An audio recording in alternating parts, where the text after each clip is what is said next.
Heç özünüzə sual vermisinizmi? Niyə mənə lazım olmayan şeyləri alıram? Niyə hər şeyi sonuna saxlayıram? Və ya niyə bəzi insanlar məni heç bir səbəb olmadan qıcıqlandırır? Əslində, bizim xasiyyət dediyimiz şeylərin çoxu min illik təkamülün və beynimizin bizi qorumaq üçün qurduğu tələlərin nəticəsidir. Bu gün özünüzü daha yaxından tanımaq üçün bir səyahətə çıxırıq. Niyə beləyik? Gəlin öyrənək.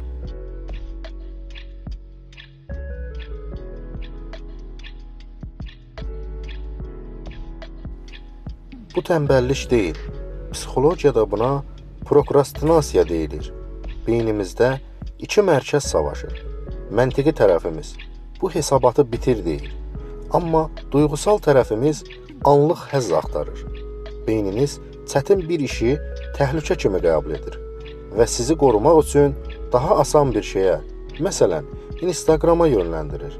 Yəni əslində siz işdən yox, o işin yaratdığı stressdən qaçırsınız.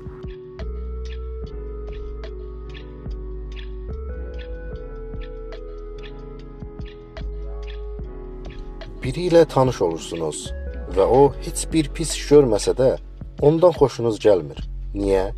Çox vaxt buna kölgə psixologiyası səbəb olur. Həmin insanda gördüyünüz və sizi qıcıqlandıran xüsusiyyət əslində özünüzdə olan, amma qəbul etmək istəmədiyiniz bir tərəfdir. Biz öz qüsurlarımızı başqalarında görəndə onları yadırğayırıq. Qarşınızdakı insan əslində sizin özünüzə baxdığınız güzgüdür.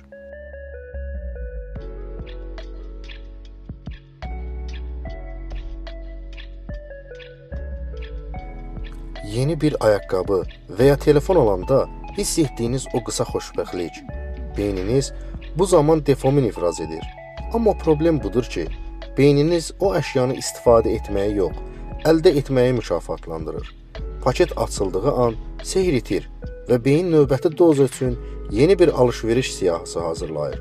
Biz əşyaları yox, o anlıq həzz duyğusunu satın alırıq.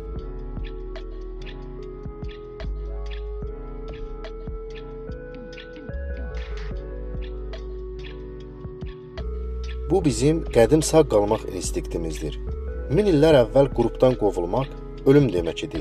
Beynimiz hələ də elə bilir ki, əgər qonşumuz və ya iş yoldaşımız bizi bəyənməsə, biz acından öləcəyik. Müasir dünyada bu instinkt bizə sosial anksiyete olaraq qayıdır. Hamını razı salmaq istəyiniz əslində genlərinizdəki mağara adamının qorxusudur.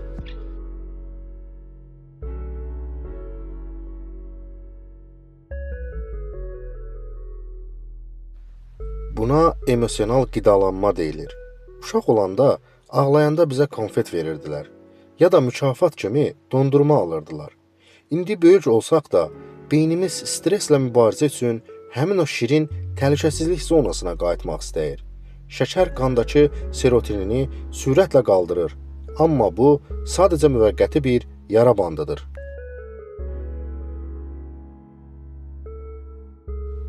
Gördüyünüz kimi biz düşündüyümüz qədər məntiqi varlıqlar deyilik. Biz daha çox duyğularının və instinktlərinin əsrində olan, amma bunu məntiq tonuna bürüyən canlılarıq.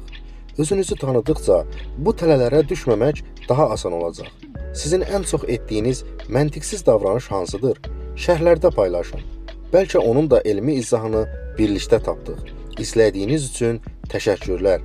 Bəyənib kanalımıza abunə olmağı unutmayın. Növbəti videolarda görüşənədək.